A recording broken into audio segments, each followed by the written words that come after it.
برکاته. تماشابینان محترم، امروز ما در برنامه آنلاینی مرکز اسلامی جمهوری قرار داریم. موضوع صحبت ما درباره بی‌مکانی خداوند جل و علا است. ما از تماشابینان محترم خواهش میکنیم که هر چیزی که در اطراف همین موضوع اگر سوال ها داشته باشند، بی‌فهمی ها داشته باشند، نافهمی ها داشته باشند، میتوانند آزادانه سوالشون را بدهند. به قدر و طاقتی که ما داریم ان شاء الله ما آماده هستیم و جواب‌های سوال‌های جواب شما ما پاسخ بگردانیم.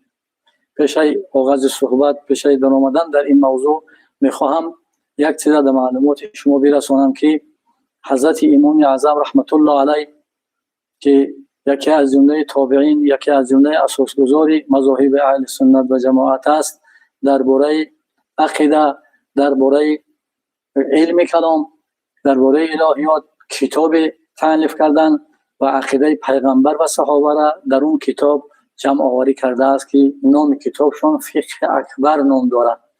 یعنی فقه اکبر به معنای دانشی که وابستگی دارد به خداشناسی گفتگیش. فقه اصلا علم دانش میگن که فقه که دانشی که به الهیات به خداشناسی وابستگی داشته باشد او را فقه اکبر میگن.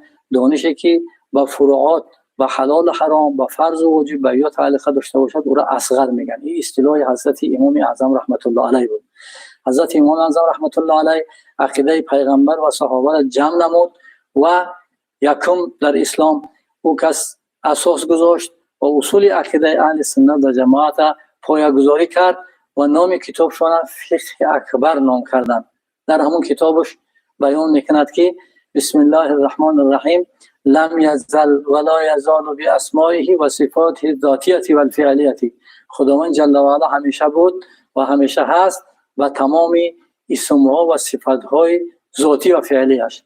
خداوند جل و علا ذاتش قدیم است و اسمهاش قدیم است و صفاتهاش قدیمه. قدیم سرمایه که ابتدا و انتها نداره، یعنی ذات ابتدا و انتها نداره، تمام اسمهاش ابتدا و انتها نداره و تمام صفاتهاش ابتدا و انتها نداره.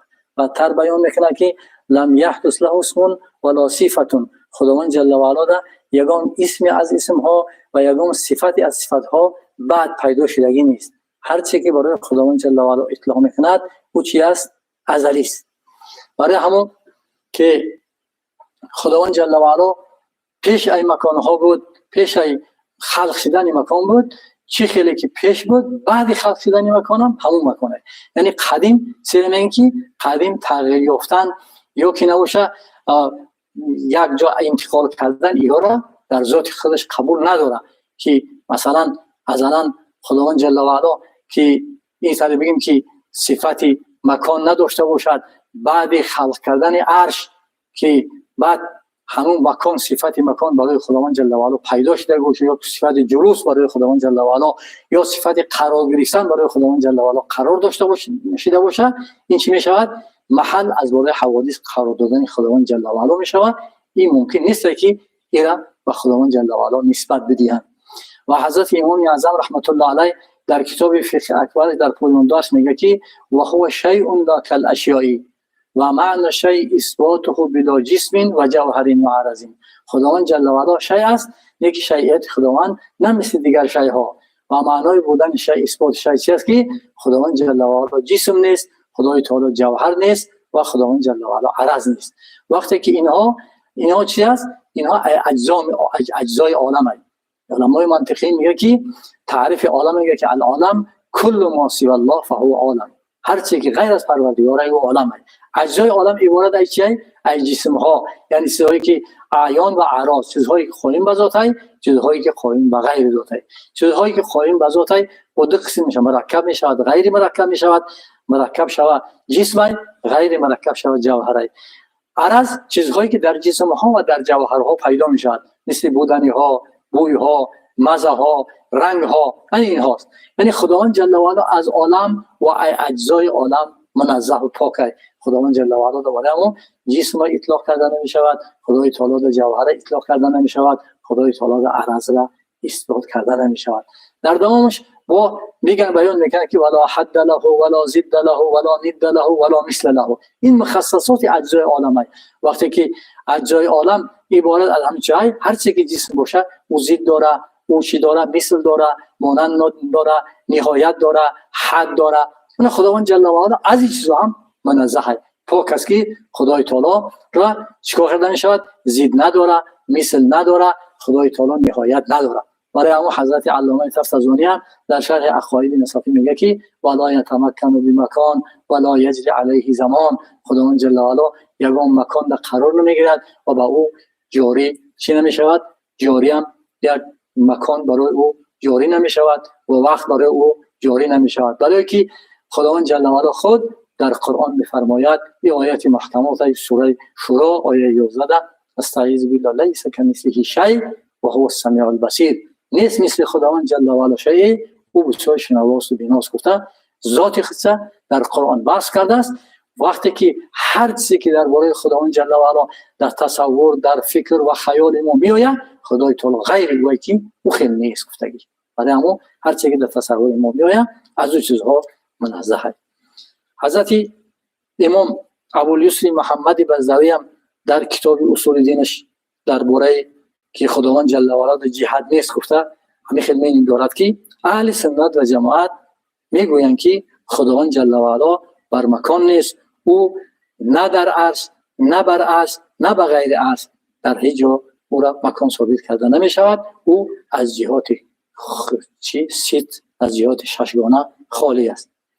الان در مقابل ها حنبلی ها، مراد از حشوی های از حنبلی ها میگن، کرامی ها، یهودی ها و کسانی که به جسم بدن خداوند جل و علا مجسمه میگن خواهیدن، اونها میگن که خداوند جل و علا بر عرش قرار دارد.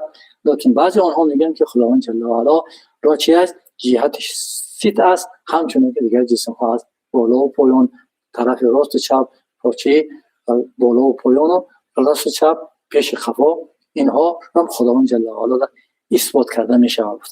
دلیل بر این که خداوند جل و علا را مکان نیست، بلکه او بر صفتی است که پیش از آفریدن مکان بر آن صفت بود که چنین است. اگر ما بگوییم که پس از آفریدن عالم خدا بر مکان بود و آن عرش می باشد، در این صورت در آفریدن عالم خدا بر مکان بود، بگیم چی می شود؟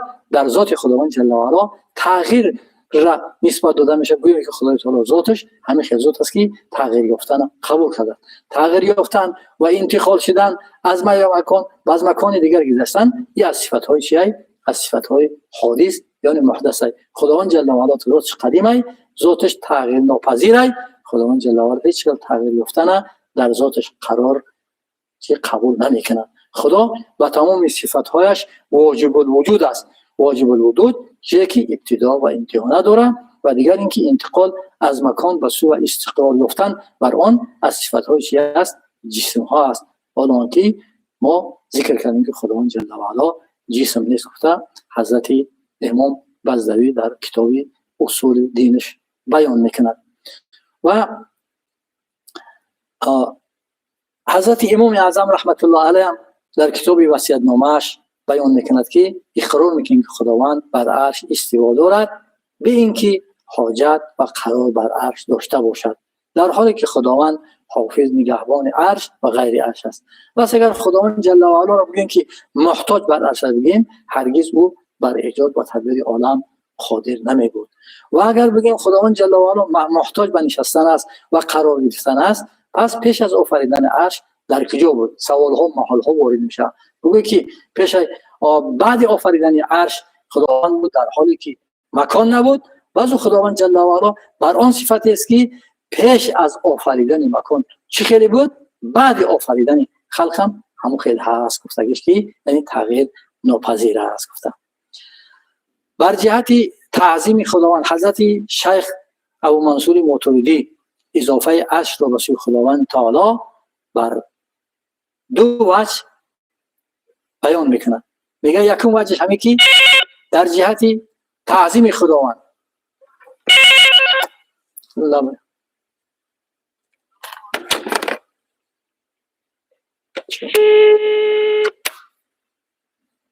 بر جهت تعظیم خداوند به سبب آن که در پی آن در پی آن سلطان حکمرانی خداوند در ربوبیت، قدرت و خلق آفریدن بیان کرده است.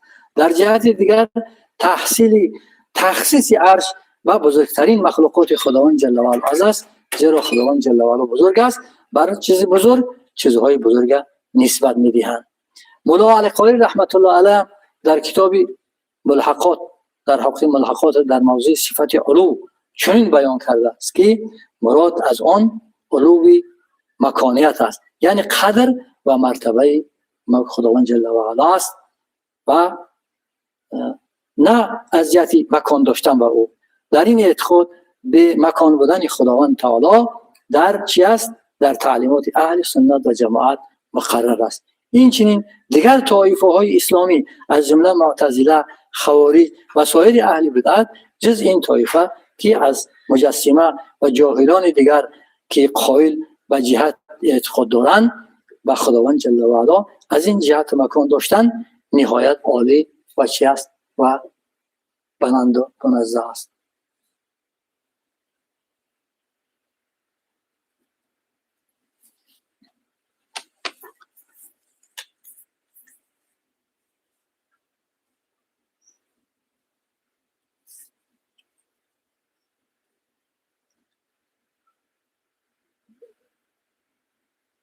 درباره این یک سوال است که امروز سلفی ها این را اساس دین قرار داده، مخالفاشون را که اگر عقیده آنها را نپذیرند تکفیر میکنن و دعوا میکنن که شما به این سوال پاسخ گفته نمیتوانید گفته. ما در این باره سه نقطه مهم را میخواهم بیان نمایم. عینه یعنی در کجا است گفتن درباره پرسیدن از دو چیز استفاده می شود. یکی درباره مکان و قرارگاه جای و دیگری درباره مکانت و منزلت مرتبه و سلطانی پادشاهی است. چنانه که امام فخر رازی سال تولد 660 هجری در کجا یعنی بدرستین که لفظ عینه یعنی در کجا همچنانی که برای پرسیدن از مکان استفاده می شود، پس گاه به معنای پرسیدن از منزلت و مقام و درجه نیز استفاده می شود. از ساتز التقلید صفحه 126.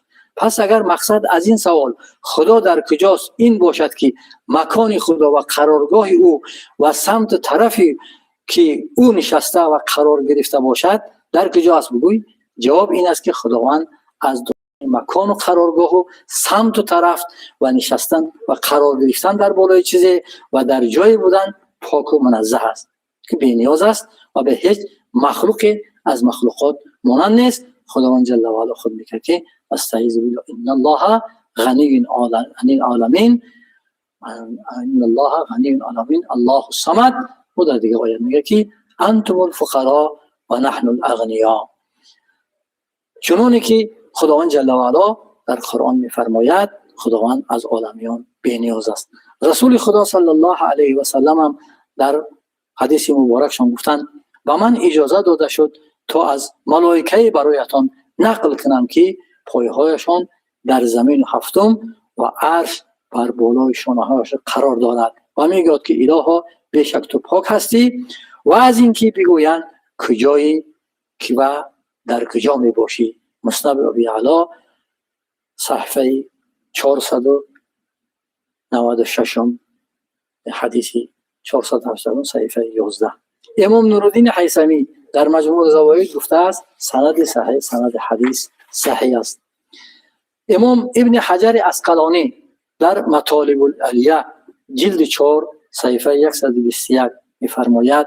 امام سیوطی در تفسیر خود الدر المنصور در صحیفه در جلد 13 صحیفه 16 می‌فرماید و سند این حدیث رو سند صحیح گفتند و همچون علامه مرتضی زبیدی و سند متصل از علی رضی الله عنه روایت می‌کنند، میگوید تو خدایی هستی که مکان تو رو فرا نگرفته است. گفته بیان می‌کنند.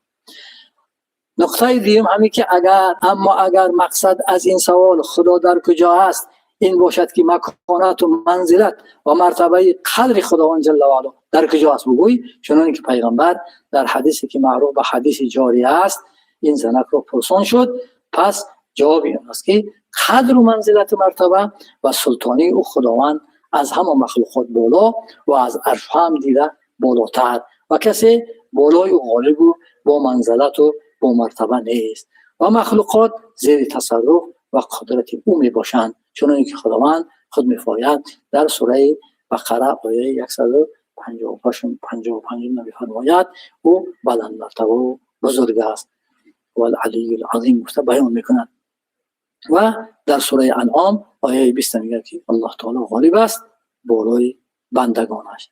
اگر مقصد از سوال این باشد که به بندگان نزدیک است و دعا کنندگان را میشنود و اجابت میکند و از همه حالت بندگان واقف است، چنانکه که خداوند میفرماید هنگامی که بندگانم از تو درباره من پرسیدند پس بگو به راستی که من نزدیکم و دعا کنندگان رو هنگامی که مرا میخواهند اجابت میکنم. سوره بقره آیه 186. پس مشکل حل شد اگر عاقل در این گفته ها تعامل کند، حقیقت را درک میکند و به نیکبختی دنیا و آخرت میرسد.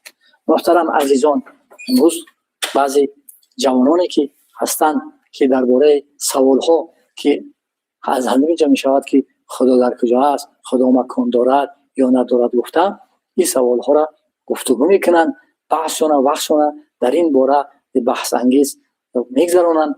این را باید که به اهل همون دانشمندان باید بگذارند، درباره حرف نزنند، بحث نکنند و اونها همون مشغول نماز بخونند، عبادت الهی را کنند و همه وقت خداوند جل و علا حاضر ناظر بدانند، در بندگی خدا مشغول شوند، در این باره صفات های خداوند جل و علا مشغول شده بخشونه به حال گذارنده گمراه نشوند و دیگران را گمراه نکنند، بلکه اینها را به دانشمندان حواله کنند که خداوند جل و علا خود در قرآن می‌فرماید استعیذ بالله فاسألوا اهل الذکر ان کنتم لا تعلمون. شما اگر درباره کدام چیزی در بحث درباره چیزی معلومات نداشته باشید، شما اهل علم و متخصصین اون ساحه را پرسید، اونها جواب پاسخ شما را میدهد.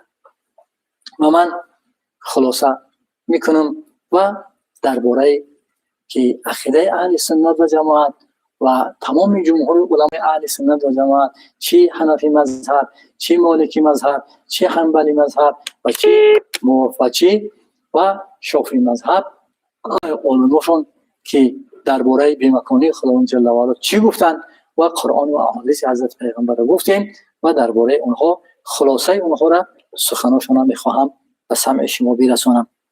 مسلمانان چی خلق گفتن این علمای پیش بعدینیان پسینیان و چی سلف آدمای پیشینیان، چی خلف آدمای بعدینیان، علمای بعدینیان شک ندارن که خداوند خالق عالم است، قایم به ذات خودش است، بی نیاز است از هر چیزی که غیر اوست. ما همگی به سوی خداوند محتاجیم، حتی به اندازه یک پلک چشم هم باشد ما محتاجیم. خداوند جل و علا و مخلوقاتش احتیاج نداره، از طاعتشان فایده نمیبرد و از معصیتشان ضرر نمیرسد. خداوند محتاج نیست در محلی که فراید، نه به مکان محتاج است که او جسم نیست، او جوهر نیست، او حرکت، سکون، رفتن، آمدن، در مکان بودن، جشن دادن، صورت داشتن، شکل داشتن، مکالمه گفتن، یا همه چی است از جمله صفات‌های مخلوقات است. خداوند جل و علا حادث و پیدا کننده و محدث این مخلوقات است. او چیز است، این چیزهایی که برای مخلوقات نسبت داده می شود برای خداوند جل و علا نسبت دادنش ممکن نیست. خداوند جل و علا خود در سوره رعد آیه 8 می‌فرماید استعیذ بالله کل شیء عنده بمقدار، بدان که هر چیزی که تصور کرده می شود در وهم، یعنی از درازی، فهمی، چقری، رنگ ها، حالت های ضروری اعتقاد کند و معتقد کند که صانع عالم و خلاف همه این مخلوقات است که او از مکان گرفتن، از ابتدا، از انتها، از زمان، از همه چیزها چی است منزه. ذاتی که مکان ندارد جایز نیست بر او که گفته شود او در کجاست. چنانه که ذاتی است که پیدا کرده است که کلمه عینه را ذات خدا خود پیدا کرده است، وقتی که او ذات که پیدا کرده باشد درست نیست او را بگو که کیف الله گفته، نسبت کیف را برای خداوند جل و علا داده است. خلاصه از تمام حاجت ها بی نیاز است، پاک است از تمام عیب ها، پاک است از تمام نقصان ها و آفت ها، برتر است از وصل کردن به جواری، به اعضا و آلات، به اسباب ها. سکون و حرکت سزاوار نیست به خداوند نسبت دادن حد و اندازه احاطه نمی‌کند خداوند را آسمان ها و زمین. جایز نیست که نسبت داده شود بر رنگ ها و میساز کردنی ها، نمیگذارد بر او زمان و وقت ها زاید و کم نمی شود، احاطه او را نمی رسد. او را جهت ششگانه مثل دیگر مخلوقات موجود هست. خداوند جل و علا از جهات منزه، از جهات صفت پاک است. او موجود است، به اندازه موصوف است، به کیف تصور کرده نمی شود او را در خیال ها و درک کرده نمی شود او را در وهم ها مانند مخلوقات دیگر، بلکه او موجود است که مانند ندارد هیچ احد از موجودات در ملکش، پس نیست شریک از برای او خداوند جل و علا. او خالق همه عالم است، نابسته از بلندی و پستی، قادر است بر هر چیزی که خواهد انجام بدهد و هر چیزی را که خواهد موجود پیش از مخلوقات است. هر آنچه را که در معنای جسم و صفت جسم است نسبتش برای خداوند جل و علا محال است. تمام آنچه که وارد شده است در قرآن و یا سنت وصف برای خداوند است، صفت برای خداوند است. بعد همون چیزی که همچنان که وارد شده است و به معنایی که چی است، خداوند بی کیف، بی مثل و بی مانند است. آیات های متشابه و لبای. السلام علیکم بایدان. علیکم السلام. یک سوال داشتیم. میشنوم. جوانان امروز درباره آیت استوا بسیار میپرسند. شما با آنها چی گفتنی هستید؟ سلامت باشید، سلامت باشید. خب نسبت دادن چیز به خداوند چه حکم دارد؟ سلامت باشید، سلامت باشید.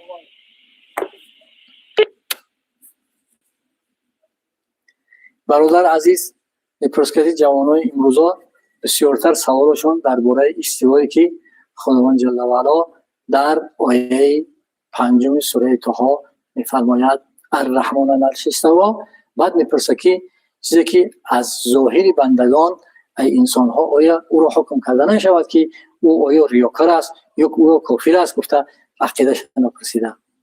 سلامت باشید برادر عزیز. کلمه استوا ما پیشتر شاید شما از این خبر نداشته یا که تماشا نکرده، کلمه استوا رو ما از چی بیان کردیم، از تأویلات اهل سنت. حضرت امام ماتریدی رحمت الله علیه میگویند کلمه استوا در لغات عرب زیاده از 5 معنا دارد. وقتی که استوا به معنای غالب آمدن، استوا به معنای عراض شدن، استوا به معنای قصد، استوا به معنای قرار گرفتن، به همین معنا که آمده است، هر چیزی که احتمال چند معنا را داشته باشد او را به خداوند جل و علا مطلق، که همچنانی که این مجسمه ها اثبات میکنن میگن که خداوند بر عرش قرار دارد یا که مکان دارد، گفتن این دلیل کردن نادرست است. برای که هر چیزی که او کلمه اگر احتمال دیگر چیز داشته باشه او را درست نیست که قطعا برای خداوند جل و علا اثبات کنیم، ثابت کنیم که خداوند مکان دارد، خداوند در عرش قرار دارد. برای خداوند جل و علا خود در آیه محکمه آیه 11 سوره شورا قطعی این همه این گپ‌ها رد می‌شود که خداوند جل و علا می‌فرماید استعیذ بالله لیس کمثله شیء و هو السمیع البصیر. نیست مثل خداوند جل و علا شیء، او بسیار شنواست و بیناست. همه آیات محکم بیای، همون چیزهایی که فکرهایی که امروز در بعضی فکرهای جوانان جا شده است یا که در بعضی دانشمندانی که از حقیقت کار شاید آگاهی ندارند یا که مقصدشون برای فتنه کردن در مابین مردم میاندازند، اینها همین جواب و پاسخ همین آیه محکمی خداوند جل و علا است. وقتی که خدای تعالی اگر مکان ثابت کنیم، حکم این آیت باطل میشود که دیگر چیزها هم مکان داره. اگر بگیم خدای تعالی در مکان، دیگر چیزها هم در مکان. اگر باشد خدای تعالی در وقت میگذره، دیگر چیزها هم وقت میگذره. خدای تعالی الکی مانند کردن میشه برای ما خداوند جل و علا از این چیزها چی است؟ منزه. ما گفتیم که خداوند جل و علا خودش ازلیه، صفاتش ازلیه، اسمش ازلیه. ازل که ابتدا و انتها نداره. خداوند جل و علا که چه خیلی که پیش خلق کردن مکان چه خیلی بود، بعد خلق کردن مکان همون طوری که مکان ده یا یگان چیزی از داخل خودش ده خداوند جل و علا مانندی نداره.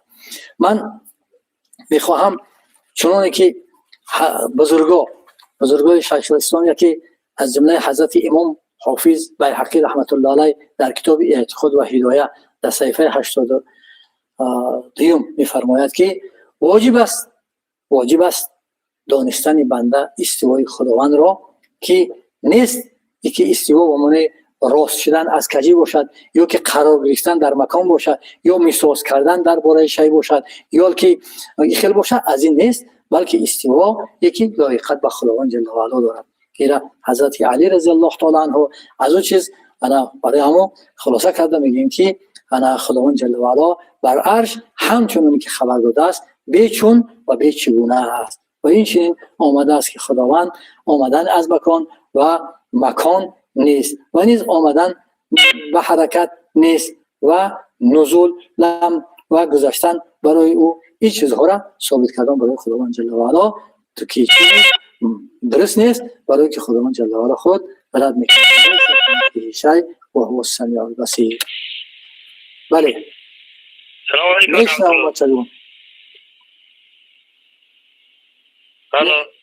میشنم لبای بچه. استاد خوبی؟ سلامت باشه. یک سوال داشتم استاد. میشنم.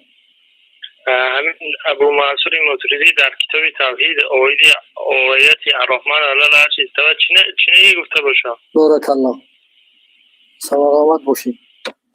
حضرت امام ماتریدی رحمت الله علیه در کتاب توحیدش در صفحه 53 میگوید که خداوند جل و علا همون آیتی که الرحمن علی العرش استوى باید که اینا تفویض کرده شود به خداوند. استوا اون یلیق به، استوایی که لایقت به خداوند جل و علا داره، از کیفیت منزه.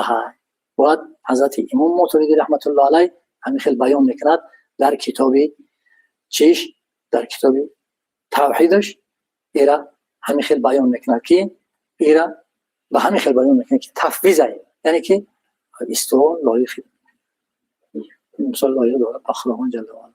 حضرت امام مالک رحمت الله علیه حکایت میکنن در حلقه درس میگن نشسته بود، ناگاه یک انسان ناشناس آمد و مخصوص درباره همین آیه پنجمی سوره طه پرسید که خداوند جل و علا در قرآن میفرماید استعیذ بالله الرحمن علی العرش استوى چگونه است، کیف استوای الله تعالی گفته. حضرت امام مالک رحمت الله علیه پرسیدن، بعد حضرت امام مالک رحمت الله علیه همین خیلی جواب که الاستواء غیر مجهول والچی غیر معقول والایمان به واجب و السوال عنه بدعه گفتن. لبای. سلام علیکم و رحمت الله. السلام و رحمت الله. لبای. الو. لبای. کجا نازه خوبه؟ سلامت باشه. یک سوال داشتم. میشنوم. صفت ذاتی از فعلی خداوند فرق داره، کم ترک روشن میانداخته. سلامت باشه. اهل سنت و جماعت عقیده دارن، علمای اهل سنت و جماعت خداوند دارای صفات‌های ذاتی و فعلی دارد. خداوند جل و علا صفات‌های ذاتی و فعلی دارد. مثلا حیات، قدرت، علم، کلام، سمع، بصر، اراده و تکوین یا از جمله صفات‌های ذاتی خدای تعالی است. و تعریف صفت ذاتی خداوند جل و علا را علما بیان میکند که هر صفتی که خداوند را بر ضد آن صفت وصف کرده نشود او صفت ذاتی است، و هر صفتی که خداوند را بر ضد آن وصف کرده شود او صفت فعلی است.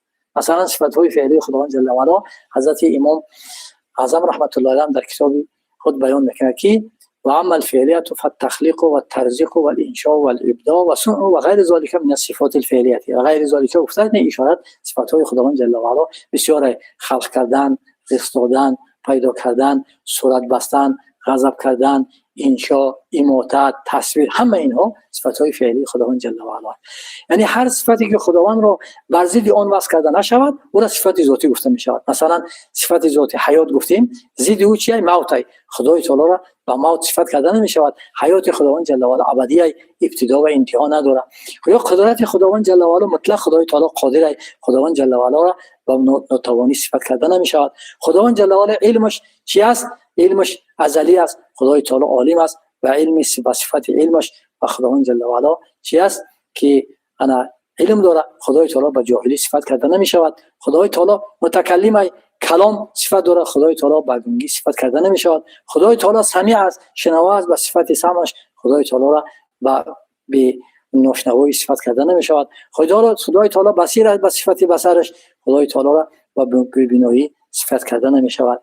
یعنی گفتیم که هر صفتی که خداوند را بر ضد آن وصف کرده نشود او را صفت ذاتی میگن. صفت فعلی هر صفتی که خداوند را بر ضد آن وصف کرده شود، مثلا خلق کردن، خلق نکردن، رزق دادن، رزق ندادن.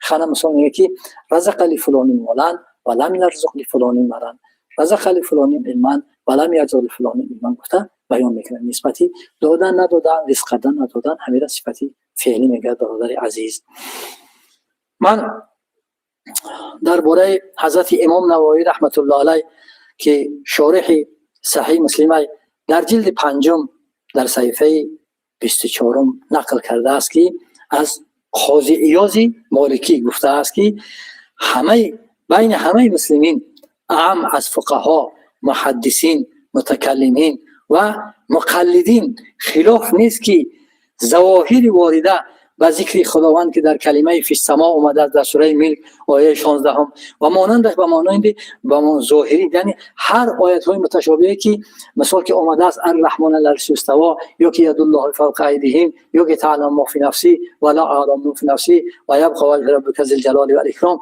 خلاصه همه آیت هایی که ظاهرشون برای خداوند جل و علا اندام و اجزا را ثابت میکند ظاهرشون نیست، بلکه تعبیر کرده بر همین اعتقاد بودن که پیشوایان اسلام الجوزی حنبلی در کتابش مدهش بیان میکند.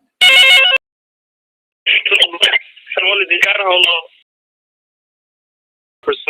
لبای استاد در صحیح مسلم یک حدیث است، یک کنیز به نزد پیامبر خدا صلی الله علیه و سلم میرسد و پرسان میشود و پیامبر خدا صلی الله علیه و سلم از کنیز میپرسد که خداوند در کجا؟ کنیز در جواب میگوید که در آسمان است. پیامبر خدا صلی الله علیه و سلم من کیستم؟ میگوید تو پیامبر خدا هستی. پیامبر خدا صلی الله علیه و سلم میگوید این را آزاد کنید که مؤمنه است. بارک الله، سلامت باشید. بچه جان میپرسد که یک زنک جاریه نزد پیامبر صلی الله علیه و سلم آمدن در الله در کجا است؟ گفت در آسمان است. راست برفزم من کی هستم؟ گفت رسول خدایی. بعد سنی مولاز گفت که اعتقا فإنها مسلمتون یا مؤمنتون گفته بیان کرد. لبای سلام علیکم. علیکم السلام. دومی چند سوال داشته. مرحمت، گوش میکنم.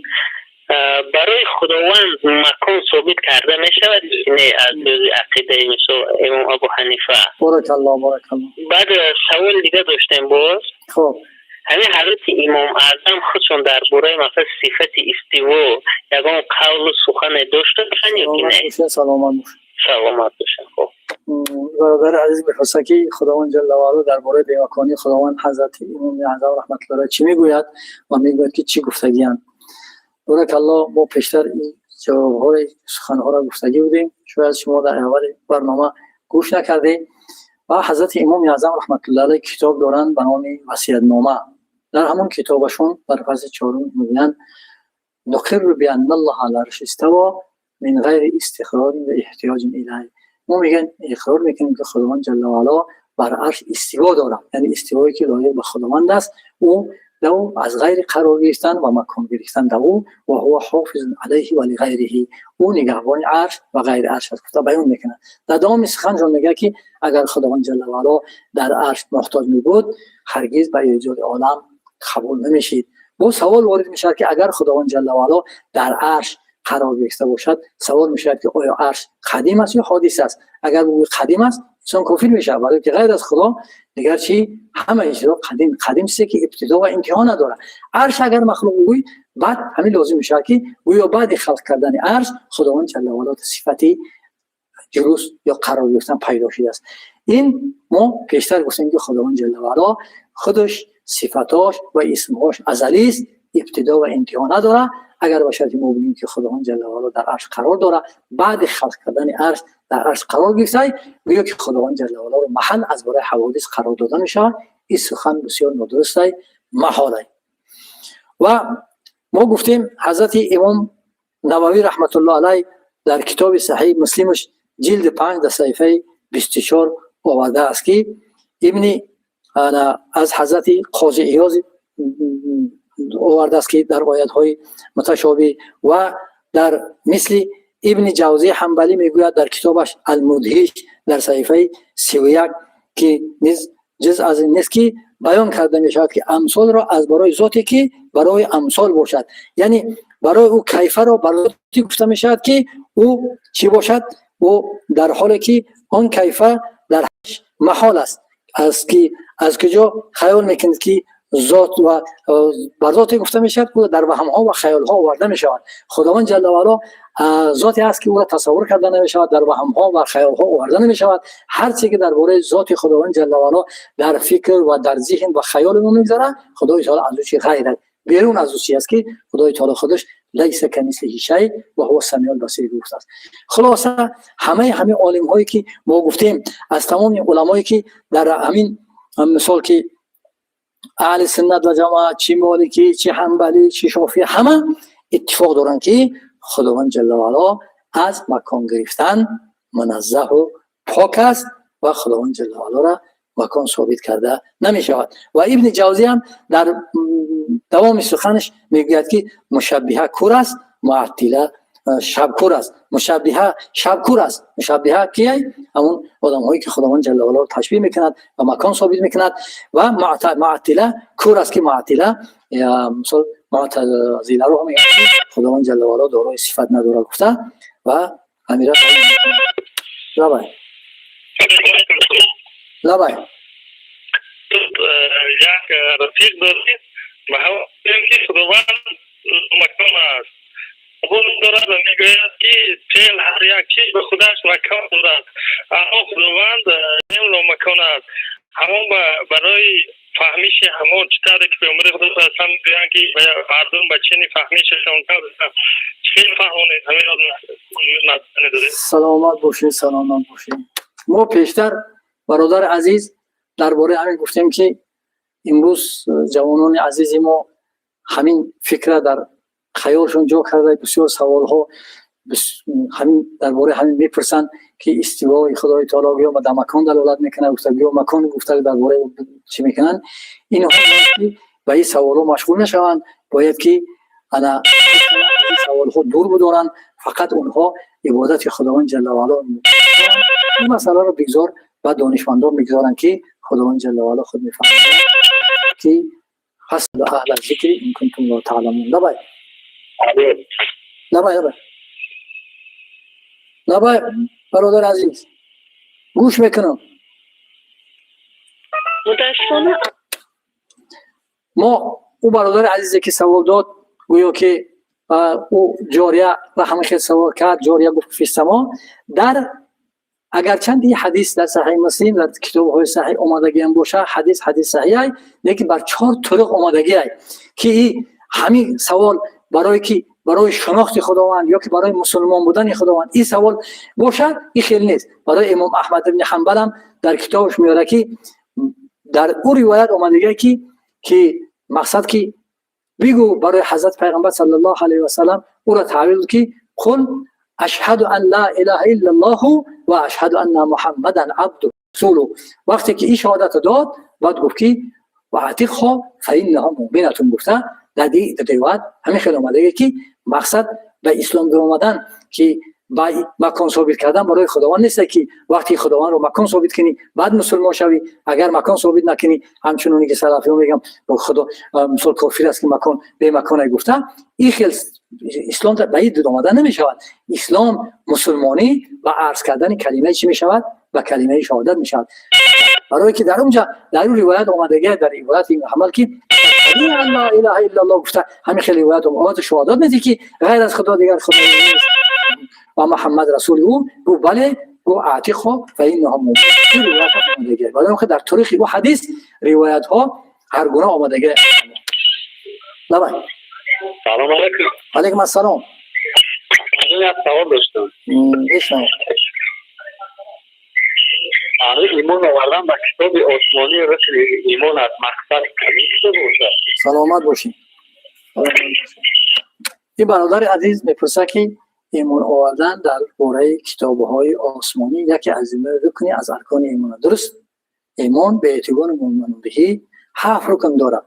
آمنت بالله و ملائکته و کتبه و رسوله و الیوم الاخر و القدر خیره و شره من الله تعالی و البعث بعد الموت. حضرت امام اعظم در کتاب فقه اکبرش همین را بیان میکنند. یکی ایمان آوردن به کتاب‌های خداوند جل و علا رکنی از رکن‌های چی است؟ یعنی ایمان است. ایمان آوردن به کتاب‌های خداوند جل و علا باید بگویی که قول صحیح است که همه کتاب‌هایی که از جانب خداوند است ایمان آوردن گفته، باید همه خیلی بگو که من به همه کتاب‌های آسمانی ایمان آوردم.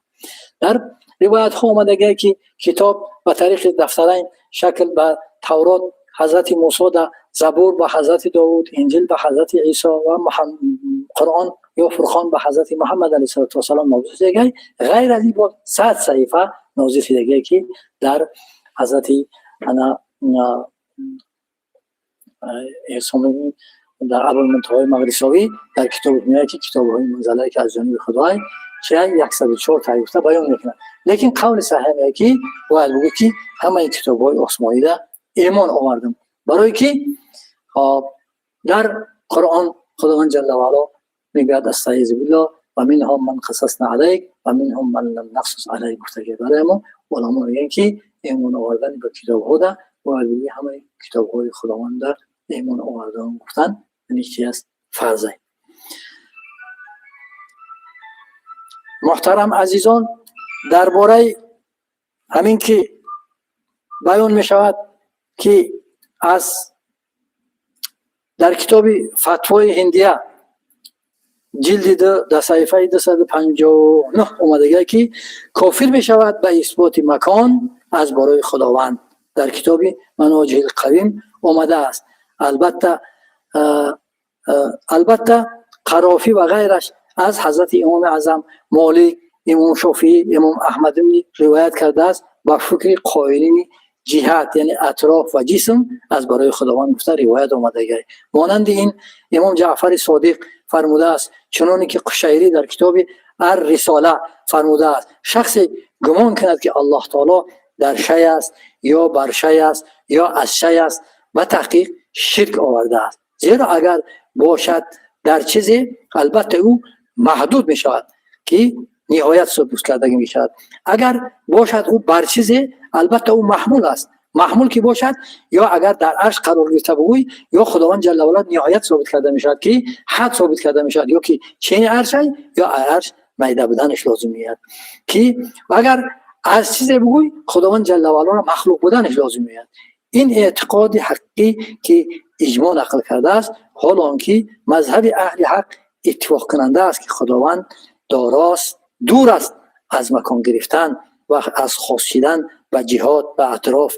امام کبیر عبدالله قاهری بن طاهر در کتاب الفرق بین فرق در صفحه 233 و اجماع کردن علما بر این است که احاطه نمی‌کند خداوند را مکانه و نمیگذارد بر خداوند جل و علا زمانی.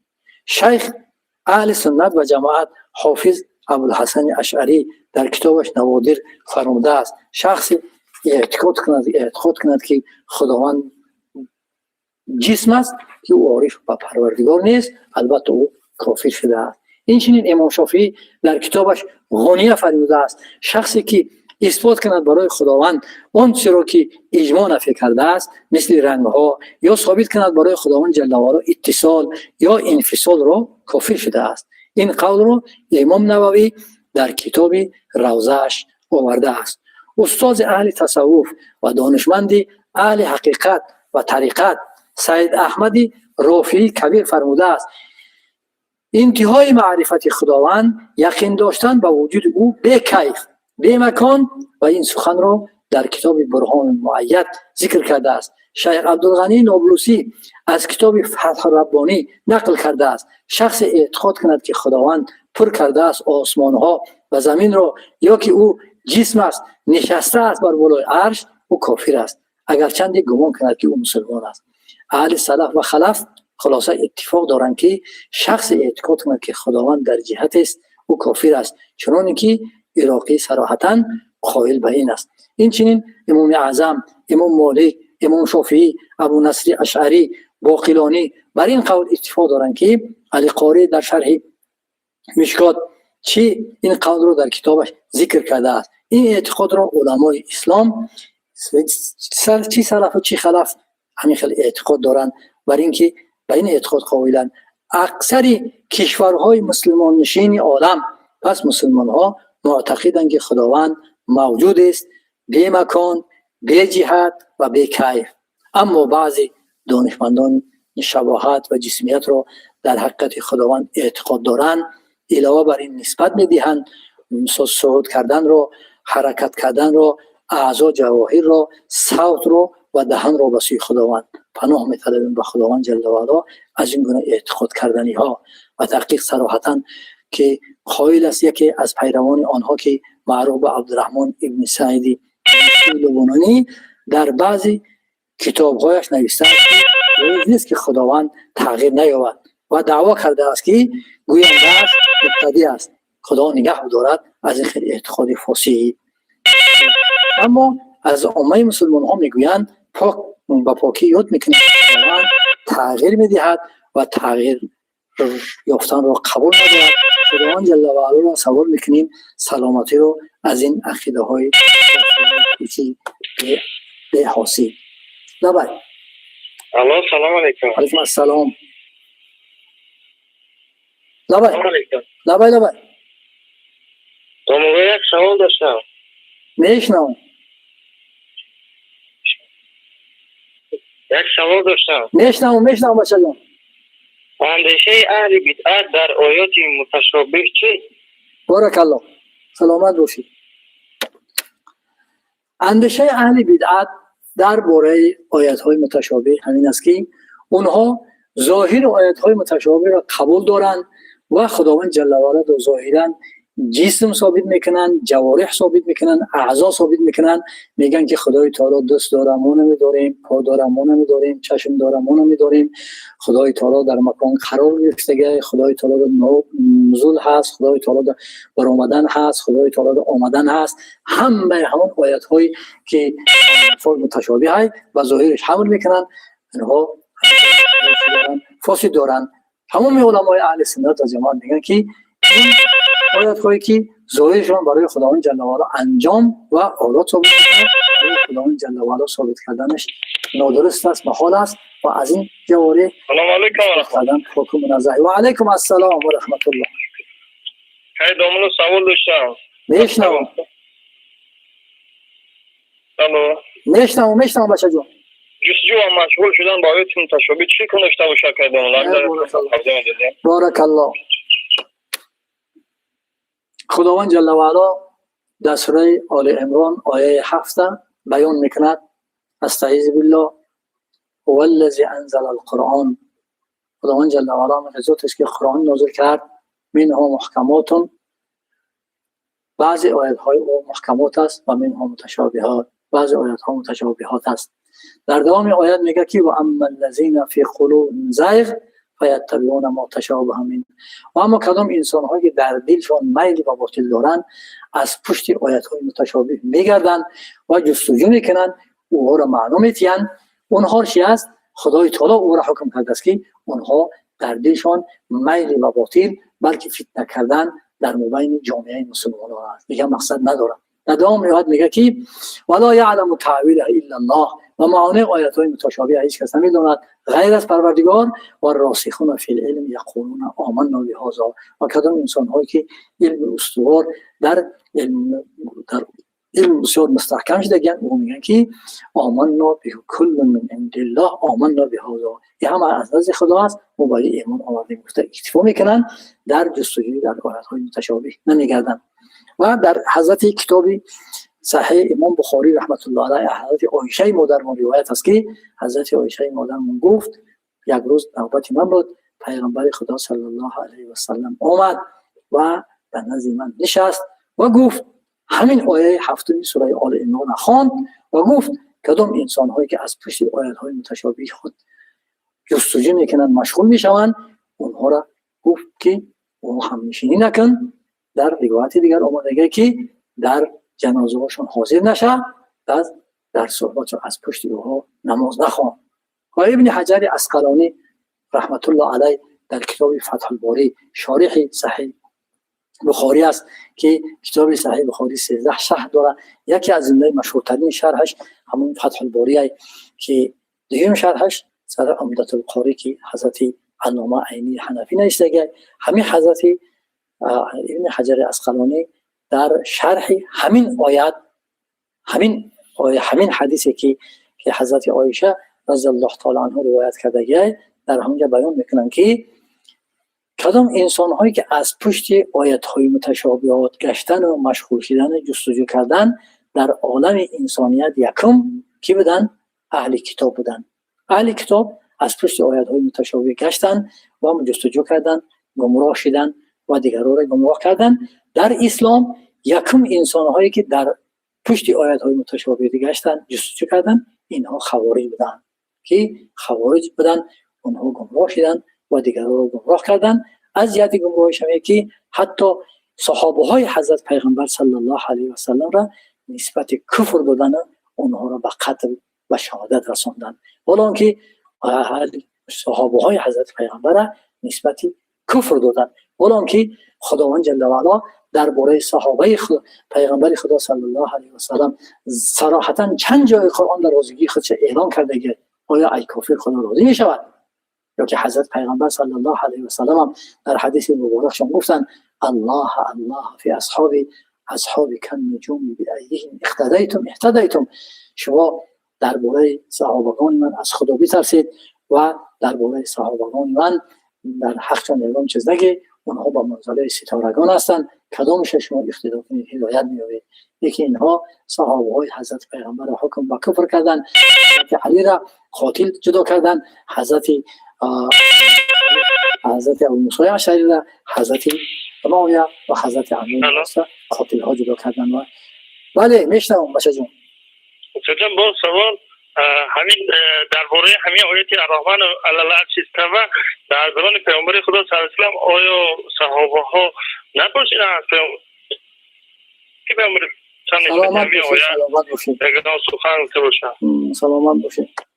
من پیشتر بیان کردم، شما شاید نشنیده باشه، حضرت امام مالک رحمت الله علیه گفتن که اما آدمی که در اومد گفت که ایمان آوردن به صفت استوایی و سوال عنه بدعت گفتن. بدعت گفتنش چی از خلاف سنت است. یعنی حضرت پیغمبر صلی الله علیه و سلم وقتی امانت خداوندی را همین آیت رو که خداوند جل و علا همین آیت نازل کرد الرحمن علی العرش استوى، یگام از صحابه حضرت پیغمبر یگام جدا روایت نسته که گفته باشن که کیف استوای الله تعالی.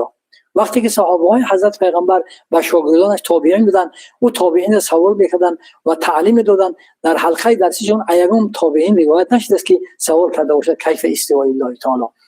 و تابعین و تبع تابعین تعلیم دادن و تبع تابعین هم ایگام کسی روایت نشده است که از علمای تبع تابعین گفته باشه کیف استوای الله تعالی. گفتن سوال شدگی نیست. برای همون میگن که سوال کردن در چگونگی استوا چیه بدعت است، گفته یعنی خلاف سنت است، خلاف عقیده سلف صالحین است. سلف صالحین اشارت به سوی چی است؟ صحابگان، تابعین و تبع تابعین سلف صالحین میگن. علمای چهار مذهبی، اهل صاحبای چهار مذهبی، اهل سنت و جماعت، صاحبای سیهای سیته، همشون در تحت علمای سلف صالحین داخلن.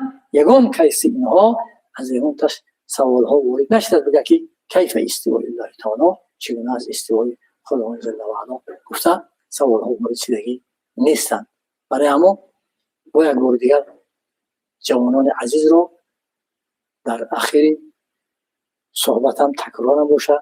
باز التماس میکنم، خواهش میکنم درباره آیات‌های متشابه، درباره صفت استوا که مثلا که داخل نشوند و بحث نکنند و وقتشان بیهوده نگذرانند، که تا اینکه اینا را این حل فصل میکرده که دانشمندان یا را به اهل دانشمندان بگذارند که خداوند جل و علا خود و شما را میفرماید استعیذ بالله واسألوا اهل الذکر ان کنتم لا تعلمون. اگر شما درباره چه معلومات کامل نداشته باشید، از اهل متخصصین دانشمندان همین ساحه هست، اونها تفصیلات میگن.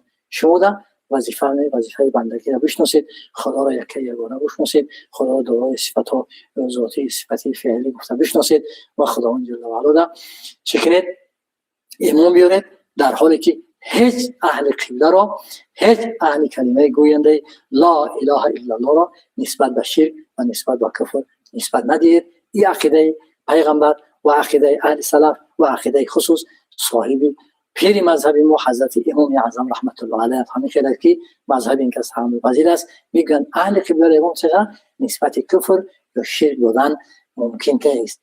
وقتی که کافر این نسبت شد، همین خیلی آدم میگه که با همون کلمه که گفته اشهد ان لا اله الا الله و اشهد ان محمدا عبده و رسول، همین خط اسلام رو درآمد دیگه برابر همون کلمه بعد کافر گفتن میشه.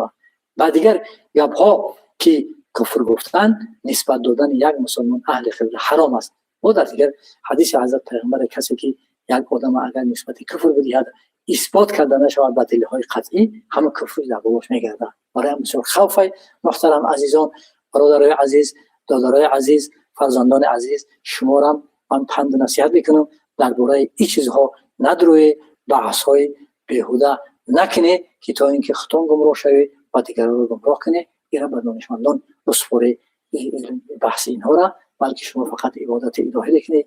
ای رحمت خداوند امیدوار باشه، از ترس خدا بسیار بترسید، از رحمت خدا همون امیدوار باشه که یک جنتی من یک جنتی باشم منم، از رحمت خدا همون امیدوار باشه و از ترس خدا همین خیلی بترسه که یک دوزخی باشم منم. مفتین در واقع خوف و رجا با ما زندگی مسلمانی ایمان ما پیش بریم. و آخر دعوانا الحمدلله رب العالمین. السلام علیکم و رحمت الله و برکاته.